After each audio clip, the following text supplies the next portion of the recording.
I'm Jason Martinez, and we are on the 1 yard line, just about there to start a season. Just close. Tush push away from starting the season. Just this close, Jason. I'm so beyond excited. He's Jason Martinez. I'm Marc Farzetta. Today, I'm going to tell you why Saquon Barkley is going to be pulling this team to another Super Bowl championship. All that and more on this edition of Locked On Eagles Squad Show. Fly, Eagles, fly. It's the Eagles Squad. Everything Philadelphia Eagles every week. Covering all the big hits and game-changing plays from the city of brotherly love. The way only the Locked On Podcast Network can. Get ready and squad up. It's the Eagles Squad Show starting now. And welcome into Locked On Eagles Squad Show. Jason Martinez, Marc Farzetta. This particular episode is brought to you by Mazda. Moving the game forward. That's Mazda. Jason, I am beyond excited. I am thrilled. I am just I am amped up for the start of this season. And bottom line is, I walked away from last year, and I walked into the parade and enjoyed myself down there on Broad Street, and it was great and all that. And I was like, okay, well, what's this offseason going to present? Because, the league has a lot of catching up to do, and I still believe the league has a lot of catching up to do. And in a world of hot takes, in a world of trying to grab attention and headlines and also all the time, really, I listen to the Philadelphia Eagles for some of the hottest takes of the offseason, and they're all surrounding the Super Bowl.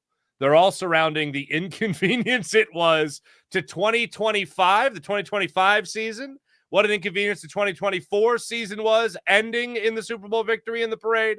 What an inconvenience it was for this past offseason and going into this year. I have heard time and time again, Jason, from every single Super Bowl winner ever. Last year was last year. This year is this year. It's almost like you have to say it. But I have never heard a team despise their Super Bowl victory and look down upon it in the following season than the 2025 Philadelphia Eagles going into tomorrow night's kickoff. Yeah, they really have disparaged the Super Bowl in a lot of ways. But I think that's because there's so much youth on this team, and they know there's more to be won. A lot of times the Super Bowl win is the culmination. Do it for John. Remember Elway? When he finally got the back-to-back. But it was the culmination of a career. This is still the early state. Jalen Hurts is in entering the prime of his career. Barkley maybe a little bit further into his prime, but you look at the pieces they have, and there's still more business that can be taken care of. And this is now, with the New England Patriots of, the earlier in this millennia, and obviously the Chiefs, who have won multiple Super Bowls. I think teams look at it a little bit differently.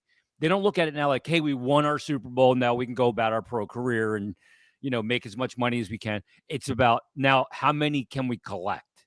So to do that, they have to disparage the one they just won, because for some reason they feel like that winning that one will, and God forbid if you were to enjoy it in the moment, it would prevent you from winning another.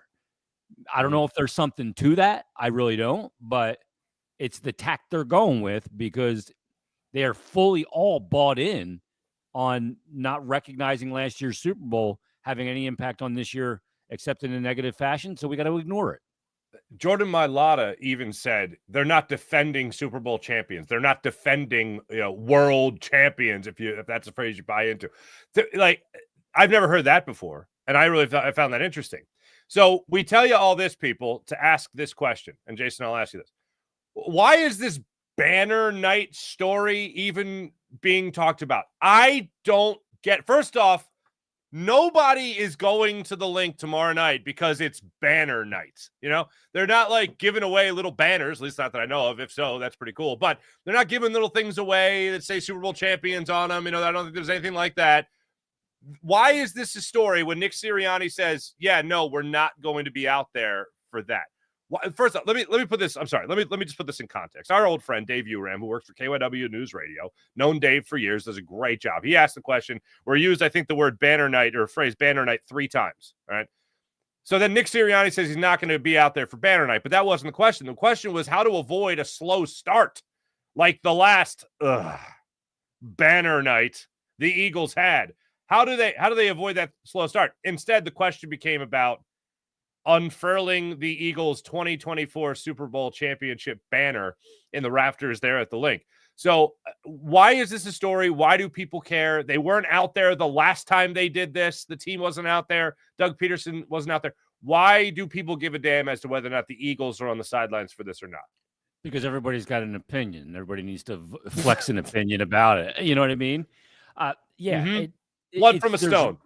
Yeah, I mean, this will be such a non-story after the football's kicked off, because it's just going to be, okay, they've moved on. Now, if they go out there and don't play well and lose, maybe it grows some legs. But if they go out there and they take care of business against the Cowboys and they play well, some will say it's because they didn't get caught up in banner night because they stayed in the locker room. They stayed focused on the task at hand. It's never about the game you played. It's always about the next one, right? All the cliches in the world. And look, I do buy into that to some degree. I think that ceremonial nights can be a distraction in sports. We've looked back in the past with hockey and said, the retirement nights, or you retire a number, or you have a Hall of Fame night or something like that. The team that is having the celebration usually starts off really slow because they got to be on the bench for it.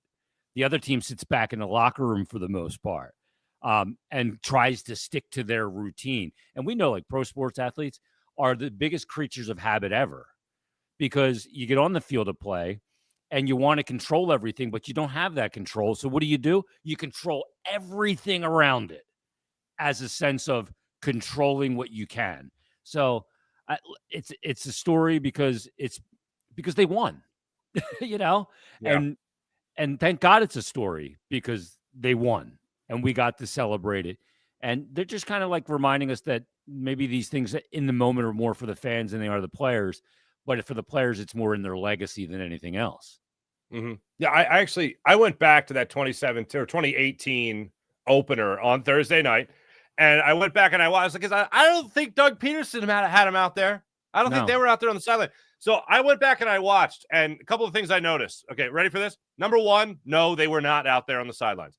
Two, Brian Dawkins was on the field hyping up the crowd as if they needed it, but hell, why not? You can get Brian Dawkins back in the link. You get Brian Dawkins back in the link. He was wearing a credential, and I remember laughing at that. Like, if you work at Lincoln Financial Field, you don't know who he is. Hey, hold on. What are you doing now? Who the hell are you? You shouldn't be working at Lincoln Financial Field. And he's on the field. He's got a credential hanging from his waistband. And then, of course, Jeffrey Lurie walks the Super Bowl, the Lombardi Trophy out there in the field. The place goes bananas. They drop the banner there. It's awesome. And then, of course, the Eagles get booed off at halftime. Now, this is where the question comes in. How do you prevent the lull? That's really what the question was. It wasn't, hey, are you guys going to be out there for banner night? No, it wasn't that.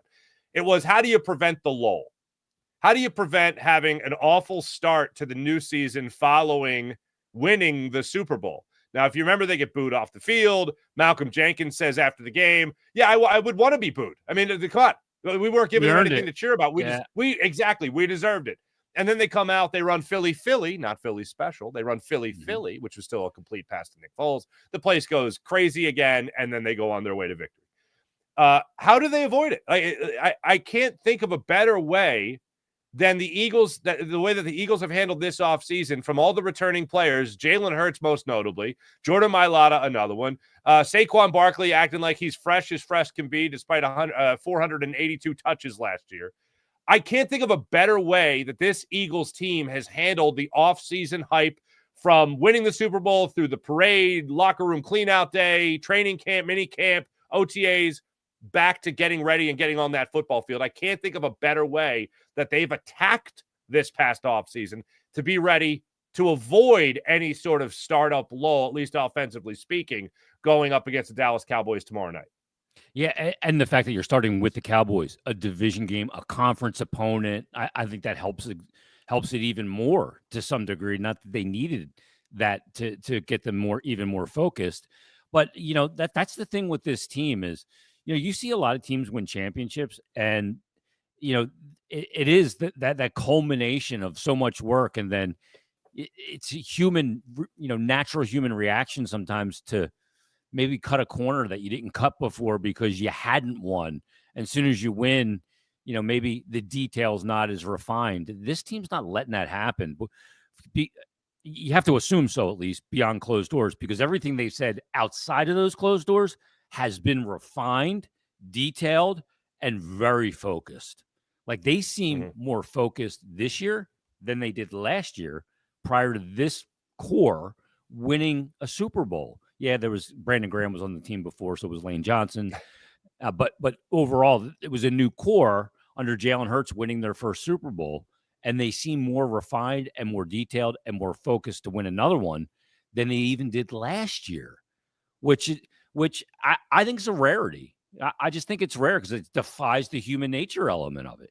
And that's something like we don't realize sometimes. We look at pro athletes as mercenaries and robots, and they're not. They're human. They feel accomplishment and, reaching the summit of a mountain just like we do in a different way because they're in it every day. And, we're a fan of the Eagles for life. They're a player for the Eagles for a period of life. And so it is different, but they are human. And to see them not react in a human way and defy it is remarkable because that, to me, that's what they're doing. Eye on the prize. And that's one of the things that is really amazing about this team. And when we've talked in the past about Nick Sirianni and we've talked about Jalen Hurts, and like we see what Jalen Hurts does on the field, and he does it great. We don't get a chance really to see what Nick Sirianni does that makes him a great football coach. Now, he's not calling plays. He's obviously not calling the defense either. So what does he do? I always talk about how he can make this team have that laser focus, and his messaging is great. We'll get to what his latest message is for this upcoming season and how Jalen Hurts kind of let the cat out of the bag when it came to what that message will be throughout this year. But one of the things that I really am amazed by is how this team just seems prepared to play every single week, even if it's a slow start. All right, plan A didn't work. What's plan B, C, D, E? Keep on going down the alphabet until something works. Now, when you have Saquon Barkley, it makes things a lot easier. When you have this offensive line, it makes things a whole hell of a lot easier. I look at this Philadelphia Eagles team for the upcoming season, and I see a team that is poised to repeat. As we started the show, Jason, I told you that I look at this football team, and I see a team that the rest of the league had a lot of catching up to do. When you win a conference championship via a blowout, that's a good sign. When you not only stop a dynasty of the Kansas City Chiefs, but you stop it in a blowout after they just had a hard-fought game in the AFC Championship game against the Bills, then, yeah, it kind of leads me to believe that the rest of the league has a lot of catching up to do. You're essentially, with the exception of Mekhi Becton, you're essentially running it back offensively. That's a great sign. Defensively, we have question marks. We just need to see if there could be another two rookies that could step up and play at another extremely high level. But just from the outside looking in right now, Jason, to start off this season tomorrow night, I see no reason why the Eagles should falter going into, and I'll use the phrase that Jordan Mailata won't, defending their Super Bowl championship against a tough schedule and the rest of the NFL. Yeah, I mean, the schedule is, we've looked at it, and which why we've said, hey, this team can go 11-6, when normally when you're coming back and you feel really good, you'd be going, it's a 2-loss team, they're going to go 15-2. But you look at, like, I had a chance to rewatch the series of downs in the third quarter where the Eagles just were all over Mahomes, and eventually it ended with the Cooper DeJean pick 6. And I was watching that, and I was just thinking to myself, and the announcers even said it, Patrick Mahomes has never seen anything like this. He'd never been mitigated like that, where it looked like he was running around like a chicken with his head cut off, and he had no options. And then he gets out into the flat where he's been so good using his legs to create time, and he throws a pass, and Cooper DeJean jumps the route and runs it back for a pick 6. Like, you watch that and you go, that's not the Patrick Mahomes that I remember seeing. Nobody's been able to do that to Patrick Mahomes, but the Eagles did. And like at a massively pivotal time in that game, in the third quarter, where if the Chiefs were going to get back in it, it had to start then, and it didn't. So, yeah, the league, I mean, the Eagles, like, cracked the code on Mahomes. Now, they're going to have to figure it out and move forward and find a way to adjust to the adjustment. And the Eagles are going to have to do the same thing because they're not going to surprise anybody with what they have and what they are. But, yeah, I mean, they're the defending champs. They're going to be looked at by every opponent as the defending champs, and they're going to be measured against it because teams are going to come in and they're going to go, yeah, we're playing the Super Bowl champs. You know, we want to see how we stack up against the Eagles because they're at the top of the mountain. Until another team hoists the Lombardi trophy, you're at the top, whether you like it or not, whether you want to admit it or not, whether you want to sit in the locker room for banner night or not. They're the team that has the trophy last. So that's going to be part of it. You're just reminding me of this. I just saw the interview with CD Lamb before we did the show today. Well, the Eagles might not be out there to watch the banner be unfurled. However, CD Lamb will be out there, Jason. I don't want any motivation, and I know we talked for 2 years about Jalen, 3 years really about Jalen Hurts walking off the field in the loss to the Kansas City Chiefs in his first Super Bowl, and that was the screensaver, that was the lock screen, that was the background, whatever. Oh, that was fuel, that was motivation. The Cowboys, to me, don't seem nearly as close as the Eagles were to winning that Super Bowl, let alone a Super Bowl from a Cowboys perspective. So, yeah, CD Lamb, go ahead, man. Now, he also said he's going to watch it because he's got brothers over there, Jalen Hurts, Devontae Smith, and all that. He's got brothers over there on the Eagles that he wants to support.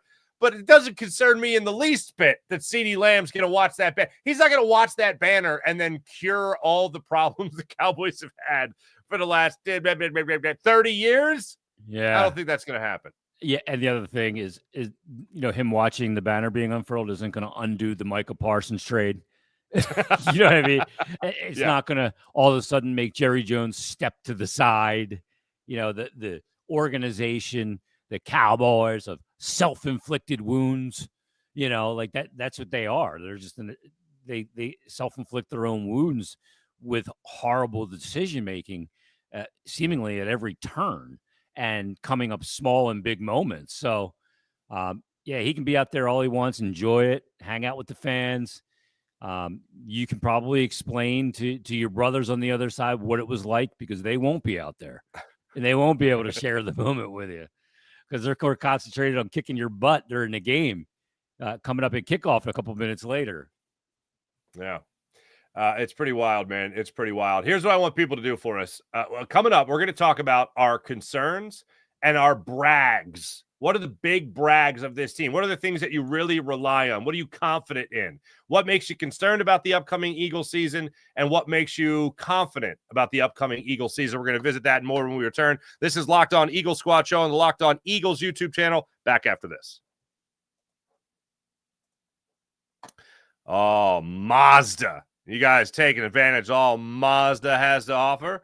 This is Mazda's Moving the Game Forward, brought to you by those who believe it's not just about playing the game, it's about redefining it, because these moments do more than just win. They push what's possible. They remind us to go the extra yard, shift into the extra gear, and keep moving the game forward. I absolutely love when you see clutch play, when you see something that rides, something that looks just so beautiful, so amazing, like the game of football and like your Philadelphia Eagles. That's where Mazda enters the conversation. Going for it no matter what. Mazda's equivalent of a tush-a-push. Mazda. When you follow what moves, the unexpected is only the beginning. That's right. When you follow what moves, the unexpected is only the beginning. And just like there's more to every highlight, there's more to a Mazda vehicle. What keeps fans interested in anything in football? It's always about moving the ball forward and moving forward like Mazda. Mazda, move and be moved with Mazda. How incredible is Mazda? All right, let me tell you about Supply House. Now, when the opening whistle blows on a new repair, you got to get your crew moving forward with Supply House. Now, you order today and see parts on your doorstep tomorrow. That is quick delivery. Over 280,000 plumbing, HVAC, and electrical items from the most trusted brands in the business. Now, their real-time inventory and honest lead times keep you from punting projects. I've been a punter because I'm a procrastinator. Now, they don't let you procrastinate. While their industry-leading customer service always has your blind side covered, you got to check out Supply House. You need parts for a project? Well, Supply House has next-day delivery, and that's a huge game changer. The part finder tools and 3D schematics can save you hours on jobs where every detail matters. These are little tricks to help you. Their Trademaster perks like priority shipping and dedicated support make the whole process even smoother. So you got to go with Supply House. That next day delivery is a huge game changer. So join the free Trademaster program today and score serious perks like priority shipping, lower prices, and a dedicated support line. Do yourself a favor. Visit supplyhouse.com to sign up for free and use promo code SHNFL5 for 5% off your first order. Again, that's SHNFL5, the number 5, and get 5% off your first order. That's Supply House. Real people, real service.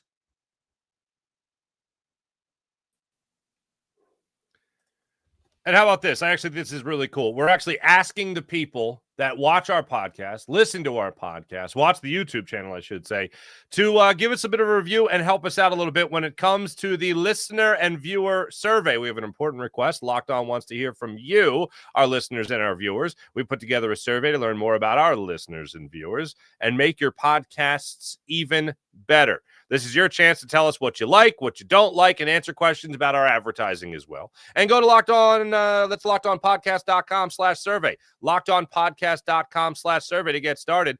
Everyone who completes the survey will be entered for a chance to win one of 10 $100 gift cards to Amazon. That's right. LockedOnPodcast.com/survey. You can also find the link in the show notes below. So please check it all out when it comes to LockedOnPodcast.com/survey. I asked the question, Jason, when it came to confidence, when it came to brags. Ted has the easiest one right here. Brags, we're the champs. That's a pretty easy one. We're going to get to that in a second, but everything is good vibes right now with the Eagles, and that's great, and we're going to talk about why you have good vibes. But when you go into this season, what are the concerns? And I don't want to, injury everyone's got to worry about. Ego is another one everyone's got to worry about. Mm-hmm. If you watched or are watching the Cowboys documentary, and Eagles fans, yeah, you should watch it too. Why? Know thy enemy. That's why. But other than that, is there a concern, whether it's corner, edge rusher, something? What on this team right now, other than injuries and ego, concerns you about this football team, Jason? Yeah, well, injuries always keep me up at night because just always worry. You go, one play could happen. Is it going to be this? Like, we look at, obviously Jalen Hurts and Saquon Barkley. I look at a guy like Lane Johnson and go, God, we can't lose Lane Johnson, because I've seen the numbers of the Eagles with and without Lane Johnson over the years. But I don't think ego is going to be a thing either, because they're saying all the right things, and I have to take them at their word because they've never burned me with their word. Do I look at Makuba and wonder, can he handle the rigors of the NFL? Is that worried about injuries, or is that just kind of being realist? He's ready for the first game. I know that, so I'll go from there. Do I worry about Saquon Barkley's usage last year affecting him this year? Maybe a little bit. Again, I get this email from Jimmy Shapiro showing that Saquon went from the biggest faller for MVP in the league from 25-1 to 66-1. Does that make me worry? It concerns me, but I look at it and go, this is a team sport. This team's built to withstand, a guy having a bad week or a guy being out for a week. They dealt with it last year. A.J. Brown was out for a period of time. Devontae Smith was out for a period of time. Both of them were out for one of the games, if I do recall. So I don't go into this season with any kind of worry that's going to really upset my stomach and cause me anxiety. I'm at this point right now where I feel like I'm being cranked up the hill on the roller coaster, and I just can't wait for the drop. Not knowing, never riding this year's coaster before, not knowing what twists and turns and loops are going to come. And that's the fun part. Like when I was younger, I probably worried more. Now it's kind of like, let's just go through it. That's the fun part. Going through it and having some twists and turns and some moments that you go, oh no, it's going to fall apart. And then it doesn't. It makes it even sweeter. Yeah. You just said something that's really interesting to me though. And it's not positive. Yeah. It's thing? It's not even that's part of it, but it's more so to me. Like we know what Barkley can do. If he's healthy, we know what he can do. He's a machine. The double-edged sword here. And I will say, although I don't put as much stock into this as other people do, I know it's not Derrick Henry type runs. He's not getting hit behind the line of scrimmage and then carrying 3 guys with him 4 yards. You know what I mean? It's not that. So I don't think that's everything. I don't think it's as big a deal as other people try to make it out to be.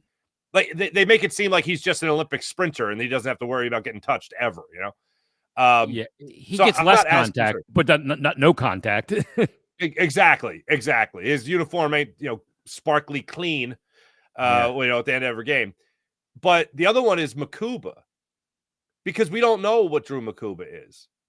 And he's missed time in training camp, and I think that training camp is rather important because this is week 1. This isn't like Cooper DeJean not practicing in training camp, getting 4 weeks to ramp up, and then getting out. 5 weeks to ramp up, and then getting out there and playing. This is this is a really important time. Drew Makuba missed. Say that 10 times fast. And he's playing week 1. He's going to be your starting safety week 1. We don't even know if the guy can play at the NFL level. He had a good preseason game. If this was a quarterback that was slinging it in the preseason, everybody, Hall of Famer, ready to go. This guy's incredible. Move over Brian Dawkins. But he's not. He's a safety. Like he had one great preseason game, including a pick 6 in that game, including 2 turnovers in that game. So when you talk about injuries, it's not just your starting safety going down. It's also trying to answer the question as to whether or not the guy that's your starting safety right now can even play at the NFL level. And if he can play, how much, if at all, will time missed during training camp affect the level of play he has going into the season again in week 1? So I'll say this. Yeah, you could certainly say that you're worried about the health of your safety, but on top of that, when it's Drew Makuba, you have to be worried whether or not he's good enough to play safety at the NFL level. It's a question because, you're right. In the second preseason game he played, and he looked like he had a nose for the ball and made great decisions. But that's against, again, preseason, a team that's showing nothing as far as scheme against you. And from what I know about that position, he's got to read and react to a lot of things where the offense is trying to throw him off. Is he going to be able to make those switches, be the cover over top when he needs to, when a team checks off a play? Is he going to check off to the right defense? We don't know. You just don't know. And missing all that time is also missing the chemistry that starts to get developed with your fellow defenders, because that is a unit on that side of the ball. So, he's got this skill set and a nose for the ball, but I don't know that he can play at the NFL level. I like what I saw in that preseason game, but I can't put any serious money in that stock because that would be foolish. I don't have nearly enough information to put real money behind it, whether you're buying that stock or not. I think anybody, you go, he's going to be, but he is undersized. Is he going to be available? Yeah. And when he is available, how impactful is he going to be? I don't know. Yeah. That's a question mark. I think I don't know. By the way, we should mention, and it's hilarious that's what made me think of it. Harry Mays couldn't do it today, so day off today. He'll be with you, Jason, of course, tomorrow on the postcast. Or Eagle Squad show, I should say, for after the game. Louis DiBiase, of course, doing the daily content. Couldn't make today either, so you just got who was it in the chat? Was it Ted? Who was it? Was it Peter? Peter. Change the name to Bald Eagles. Or I think he said bold, but I think he means bald. Yeah, he means bald. That's a Follick joke. The lack of Follick's joke. That's all right. We make bald look beautiful. That I was literally teaching my niece how to play pool over the weekend, whatever, Labor Day weekend, and I was teaching her how to play pool. She's 9, and she goes, "Well, what's that white ball?" I go, "Oh, it's the cue ball." And then she looked at me and she goes, "Do people call you cue ball?" I'm like, "How do you know that at 9? How do you know that at 9?" Anyway, Cue ball and teach them early. Cue ball.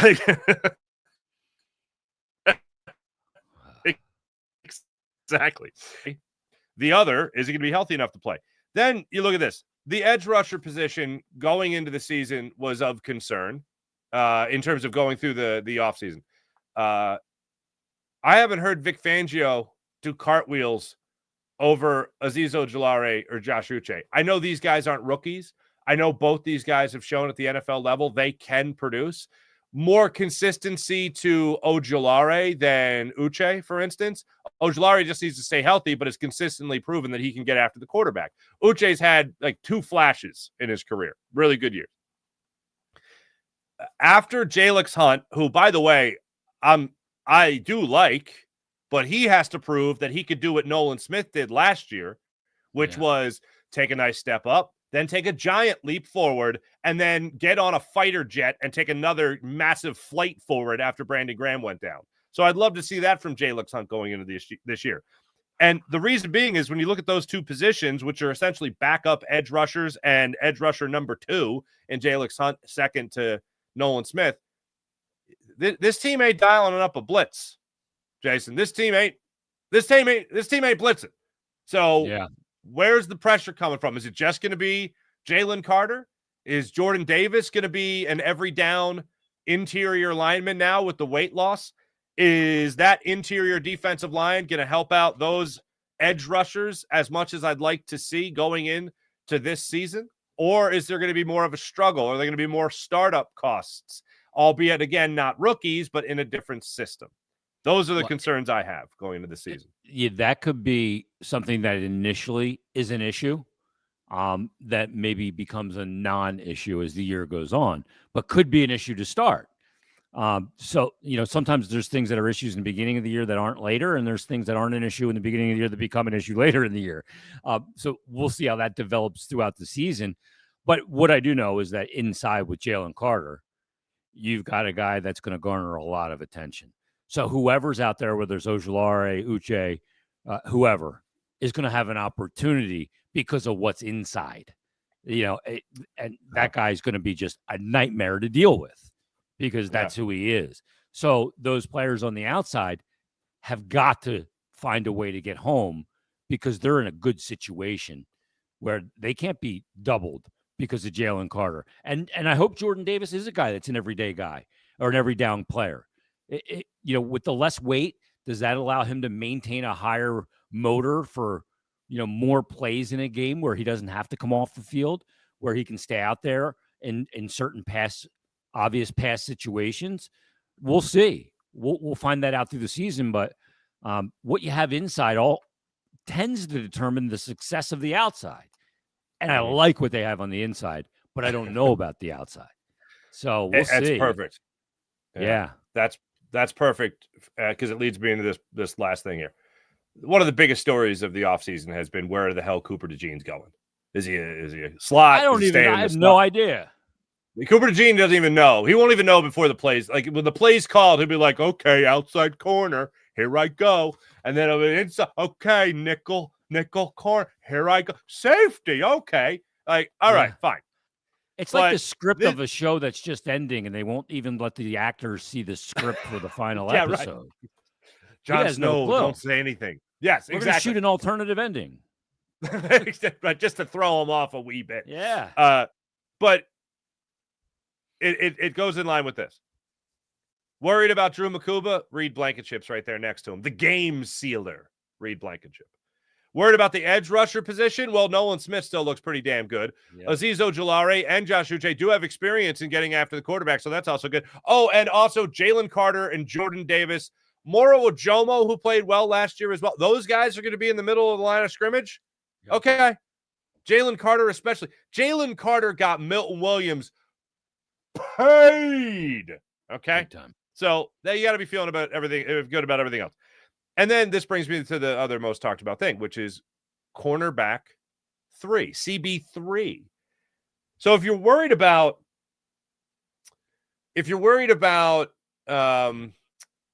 I'll go Jacorian Bennett or Dore Jackson, Keely Ringo, Mac McWilliams, or Eli Ricks. As we're doing the live taping of our podcast here, Eagles signed Eli Ricks to the practice squad and released Holland Pierce, offensive lineman. So Eli Ricks is back already. CB3 doesn't really concern me as much as it might if it was, someone I thought was going to play a hell of a lot more. But being that in base coverage, your cornerbacks are Quinyon Mitchell following the number 1 assignment, Cooper DeJean following the number 2 assignment, and then in nickel, Cooper DeJean and Quinyon Mitchell are still going to handle probably the 2 best guys, and whoever's number 3 is going to be out there to do whatever it is he needs to do. But he's still the 3rd option.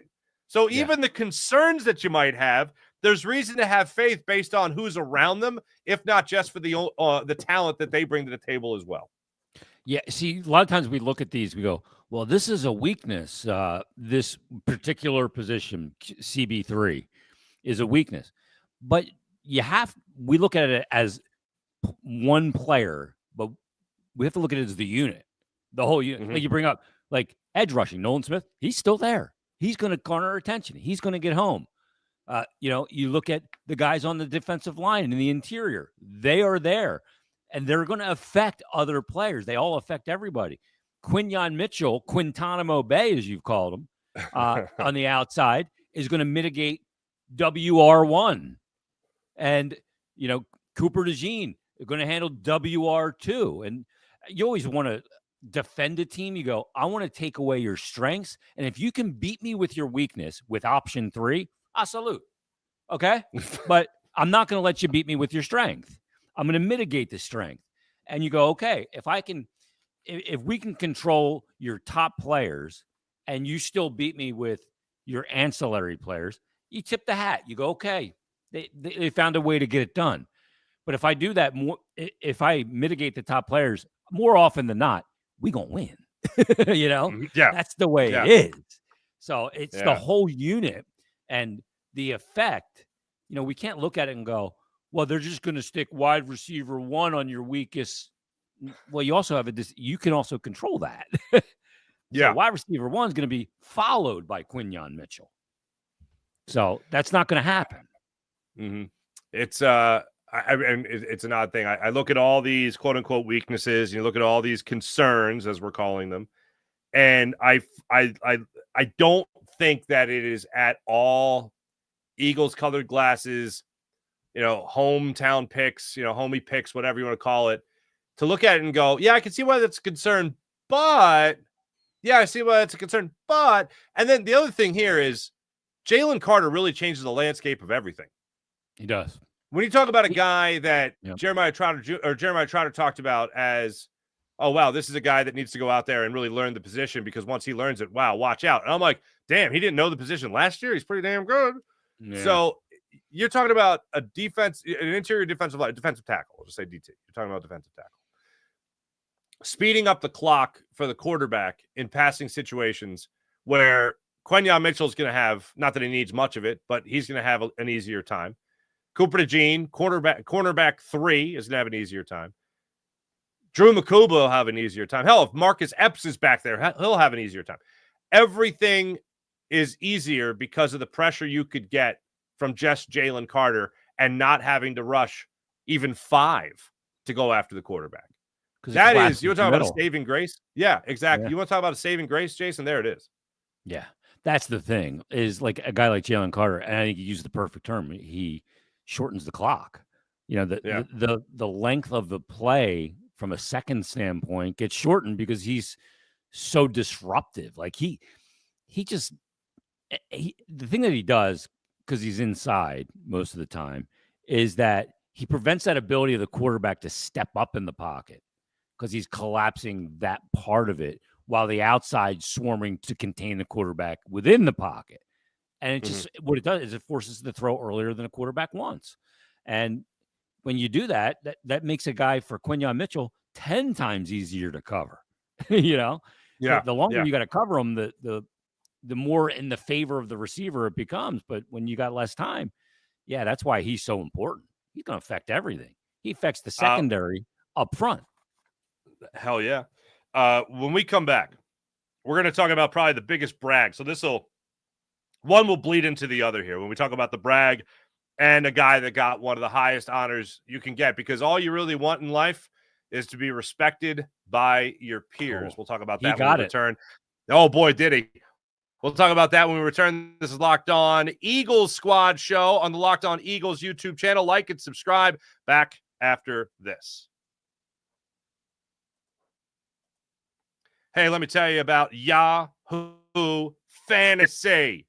Yahoo Fantasy is where it's at. Take advantage of all they're offering. Hopefully, if you haven't done your draft yet, Yahoo Fantasy has you covered. And even if you have this football season, Yahoo Fantasy is, they got it all covered. Guillotine leagues are unbelievable. Such a great time this year for actually I think it's now the 14th or 15th year I've been using fantasy football, and you should too, whether you're a first-timer or a veteran competing for the millionth time like yours truly. Yahoo Fantasy is loaded with fun ways to compete and brand new features that make the game even better. Season kicks off tomorrow, September 4th. Now is the time to start playing Yahoo Fantasy Football, which offers you the Guillotine Leagues, as I mentioned. Lowest scoring team gets eliminated. They get the guillotine.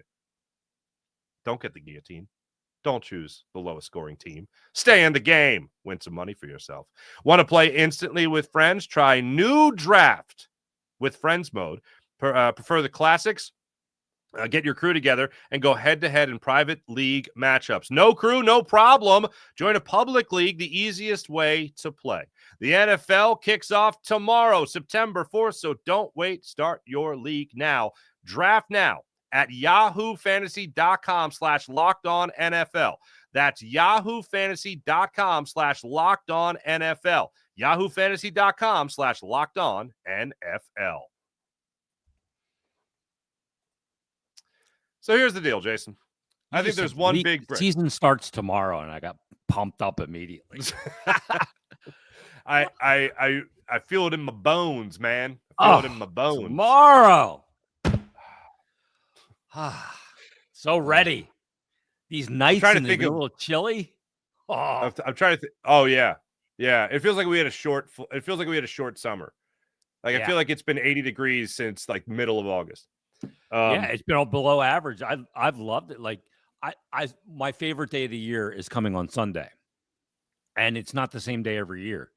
It's the day that I look on the weather app and it says the low is in the 40s.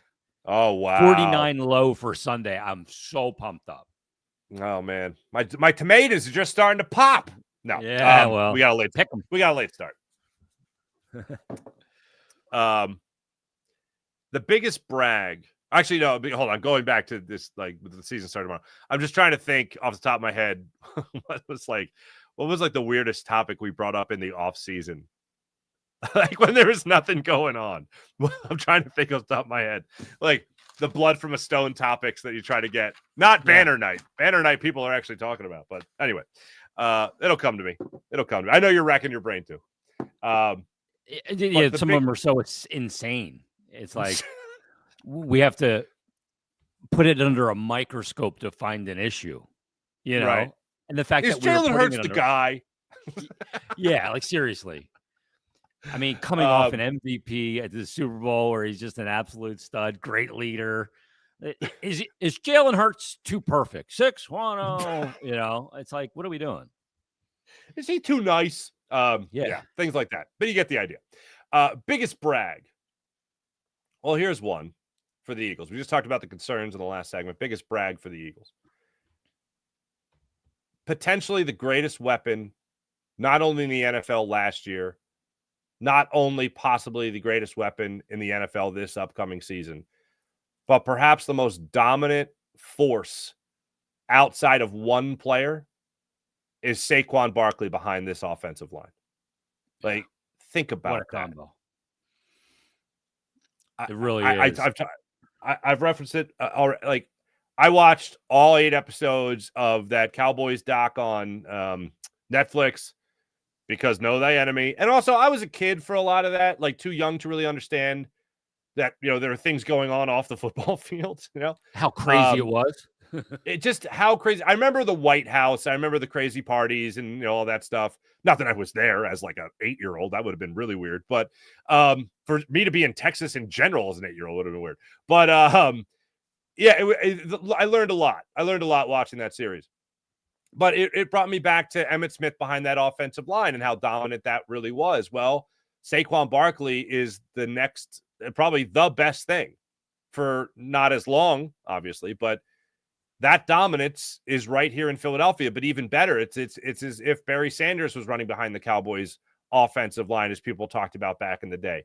Watching this is incredible. And Saquon Barkley is the biggest brag you could possibly have, probably ever, on the Eagles. Like, talk about like T.O. just coming here, him and Donovan, that was a force. But this is something that they rode through 4 playoff wins and a Super Bowl championship. They rolled through a regular season. They rolled through 482 touches. They rolled through the most yards ever gained on the ground by a running back, regular season and postseason combined. You want to talk about brags? That's the biggest brag. And Saquon Barkley being named the number 1 player on the NFL's top 100. There's no bigger brag than that. No, you got the top guy. I mean, for years you watch sports and you always go, when are we going to have the best player in that sport? It's happened very few times in Philadelphia.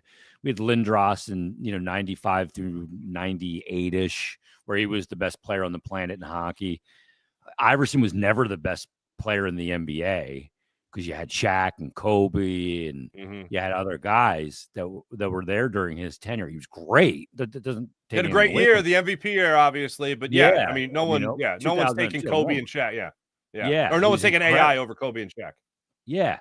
But to have what Saquon did last year, not only from a statistical perspective, legendary season, from an entertainment perspective and how he did it, the reverse hurdle is still, it's ridiculous, which is why when he was surprised by getting the number 1 thing in that interview, he didn't know it was coming.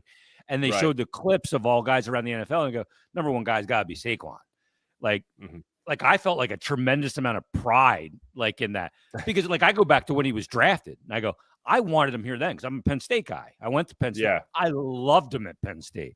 Instead, we got Miles Sanders, from basically that Penn State team. And we didn't get Saquon. But then he comes here, and you're right.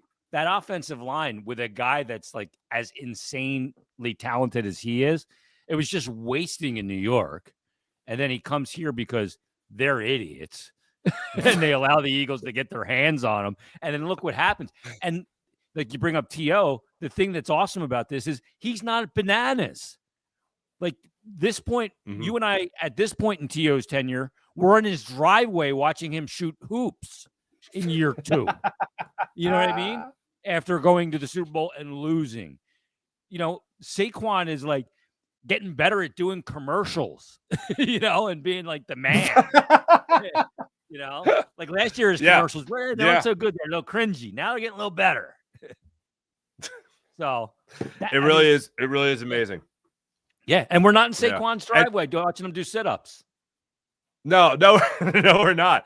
But it's interesting because I am not a Penn State guy. I just have no. I went to Temple. I didn't go to Penn State. I have nothing against him. I loved watching Saquon, but I would have loved watching him run if he was like going to Alabama or whatever. I'm amazed by physical specimens as he is. He's a freak. He's a total freak. And then you see him for the Giants, and I remember watching it for the Giants. I just remember thinking, "Wow, his game absolutely translates. He just runs different. There's not a lot I could say to be eloquent. There's not a lot of things I could point to say, oh no, look what he does here. That's how he's different. That's how he's better. It's just different. He looks different running the football than anybody else in the NFL. And look, Christian McCaffrey's been great. Derrick Henry's been great. All these guys have been great. But Adrian Peterson, there's just something that I could watch Saquon run with no uniform, general colors. And no, don't tell me. And I'd look at it and go, that's Saquon Barkley. And it just looks different. And I absolutely love his game. And even when he was with the Giants, I thought he was one of the best running backs in the NFL, even though he wasn't consistently putting up the numbers, because an offensive line matters. And one of the things that I find so interesting is that I think Jalen Hurts really takes a hit for being on a perfect team. but like having two great wide receivers, having a great offensive line, having Saquon Barkley, obviously, I think it still hurts Jalen Hurts as a quarterback where people don't give him the benefit of the doubt. Well, he's got a perfect team, so he's not going to be a top 10, player on the list. Meanwhile, you see Josh Allen on that list. You see a two-time MVP like Lamar Jackson on that list, Patrick Mahomes, obviously, Joe Burrow. But people don't give Jalen Hurts that benefit of the doubt because he is on a perfect team. I found it interesting that behind a damn near perfect offensive line, Saquon still got the nod for being the top player in the NFL.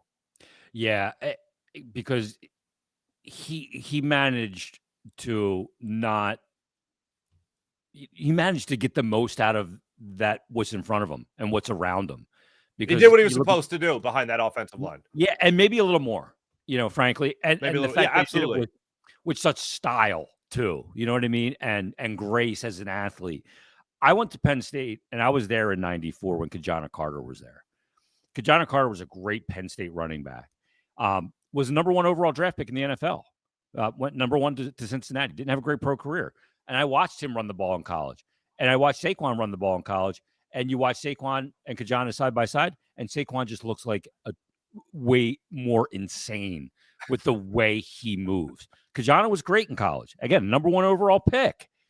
But Saquon is one of those once-in-a-lifetime guys that the way you see him run, the way you see him move, the control he has of his body it's otherworldish.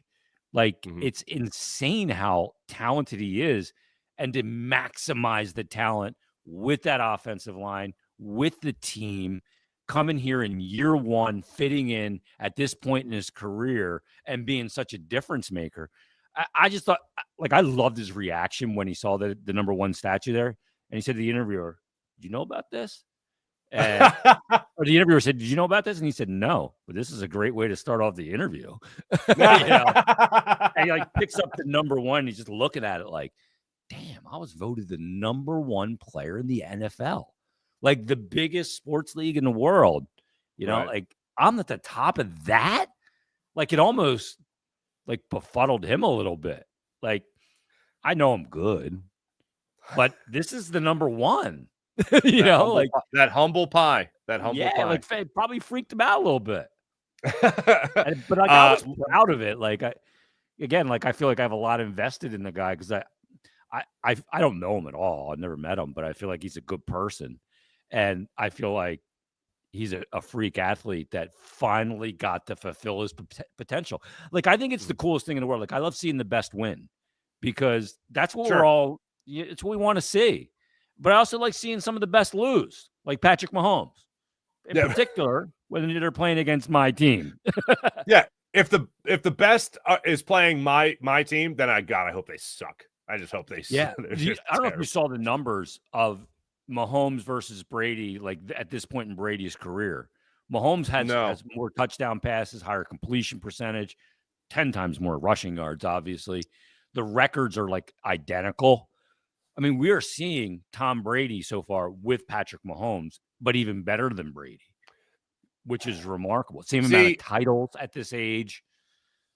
So yeah, that was no small feat. Look, the numbers are the numbers.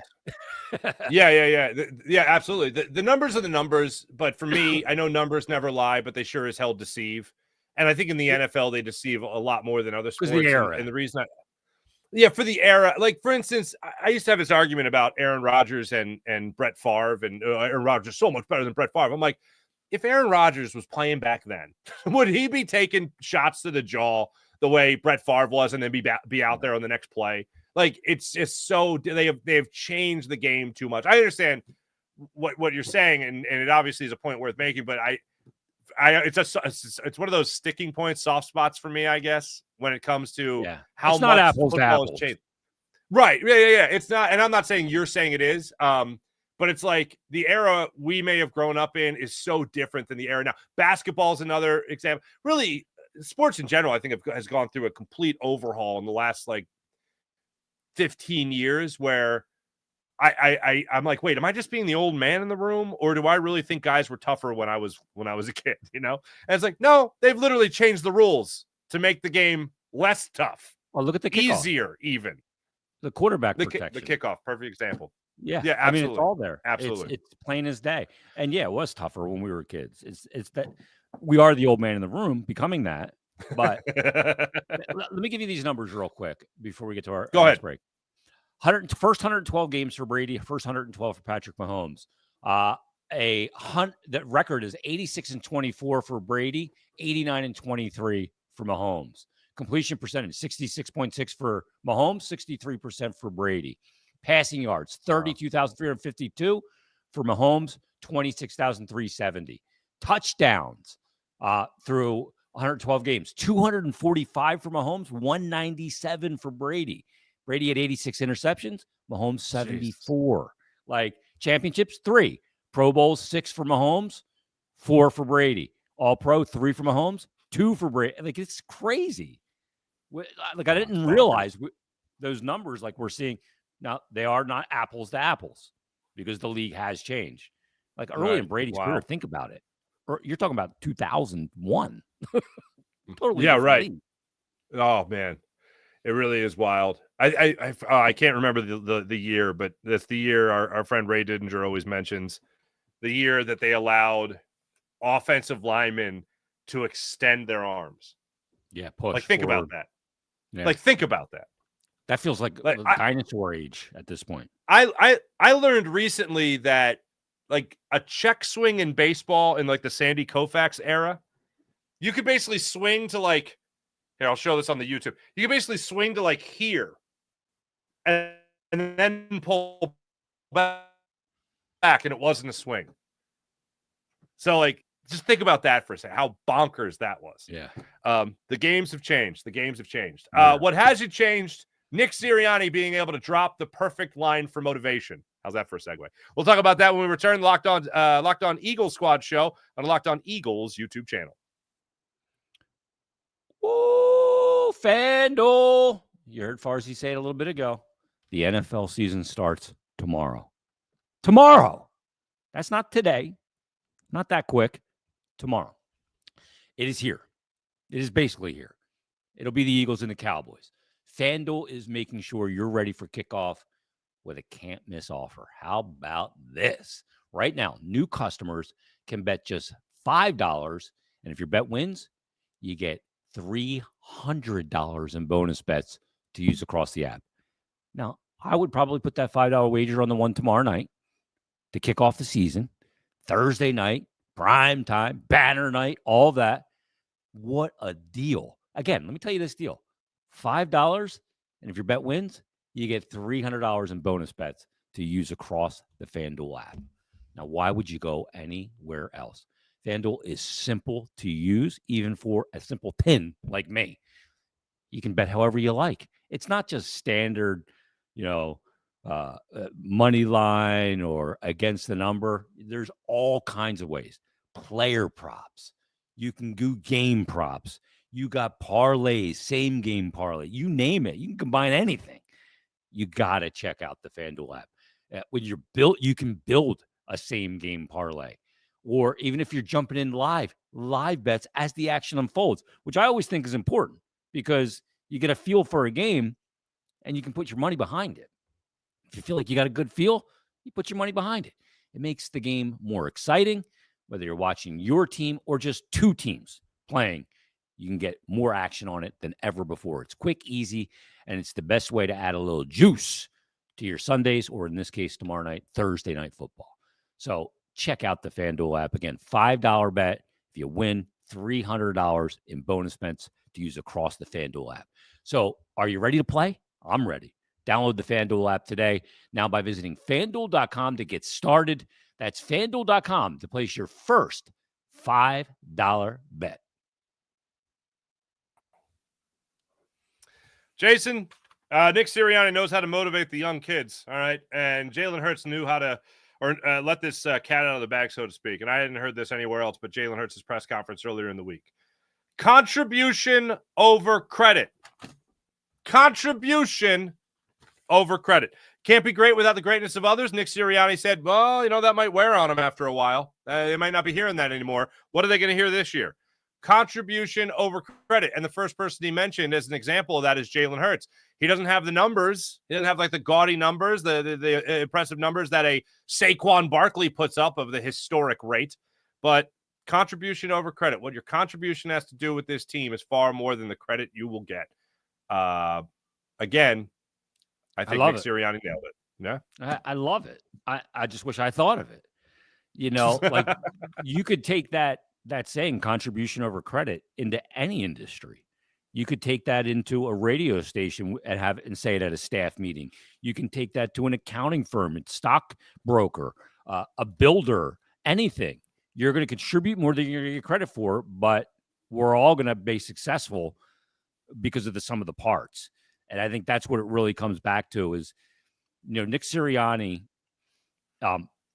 is a sum of the parts guy. We're only as great as we are collectively, not individually. And, that phrase it speaks to that. And it's why that whatever he says, like that locker room buys into it, whether we think it's cheesy or sounded cheesy at the time. I'm all in on this dude. Like the evidence is there. What he's done in his short tenure as an NFL coach already is nothing short of remarkable. So why would you not be all in? And I think he nailed it again. I mean, he just nailed it. I think that's a great signature phrase to start the season. Jason Martinez. Love it. Tomorrow night, kickoff. You, Harry Mays, right here, Locked On Eagles Squad Show. Can I get your prediction? What do you what? Don't even tell me because it's day before the game. What are you thinking? Yet. How do you think tomorrow plays out for the Philadelphia Eagles? If you want me to go first, I'd be happy to give you a minute. I'm springing it on you. Go ahead first. All right, I got the Eagles winning this game 27-17. I got the Philadelphia Eagles winning this game 27. Now listen to me right now. 27 now is like 50 points later in the season. Okay? Yeah. I think, all right, so I'm aware that defenses are ahead of offenses. Thanks. Okay. Not my first rodeo. 27-17, Eagles win this game. I think the Cowboys play a sloppy game, all the distractions they've dealt with over the last couple of weeks. I don't think they have confidence in their head coach. I don't think they have confidence in their organization. Forget about it. Ain't happening. The Eagles are out to prove last year was no fluke. Whether they want to acknowledge it or not, it will factor into a little bit of their mindset going into this year before the game really starts and the game gets underway and the season really gets underway. Then you start managing this season. But you're running it back with this offense. Kevin Patullo knows what these guys do well. He's not some foreign substance coming in here. He knows what these guys can do. He's going to utilize them. Vic Fangio, confidence in you picking these defensive players to go out there and ball out. It's not going to be perfect, but the Eagles win this game. We're feeling great going into the fourth quarter. Slop time touchdown by the Cowboys to make themselves feel a little bit better. 27-17, Eagles win this game. Bada boom, bada bing. Jason, what do you got? I actually like the score. I like the number for the Cowboys. I think the Eagles will score more, though. I think the Eagles will put 35 in this game. Yeah. Oh, Jason, defenses are ahead of offenses. Yeah, but it doesn't matter. I think that the Eagles are going to put up some points. Yeah, I think that Hurts, the receivers, Saquon, the offensive line controls the game. They control the ball and the clock. And I think it's like a 35-17, 35-13 type score. Ooh. I think Cowboys do get one late to make it semi more respectable, but not respectable enough. So I like the Eagles in the game. So, yeah, I agree. Fair enough. His name is Jason Martinez. My name is Marc Farzetta. This is Locked On Eagles Squad Show. Make sure you guys like and subscribe on the Locked On Eagles YouTube channel where our friend Locked On Louis DiBiase has you covered for your Locked On Eagles content each and every day. Harry and Jason, that's Harry Mays and Jason Martinez, got you covered tomorrow night for your Locked On Philly, or Locked On, see where my head's at already with Locked On Phillies tonight. Locked On Eagles Squad Show. Thanks for listening. Thanks for watching. Make sure you guys like and subscribe to all things Locked On. For Jason Martinez, I'm Marc Farzetta. Go Birds, baby.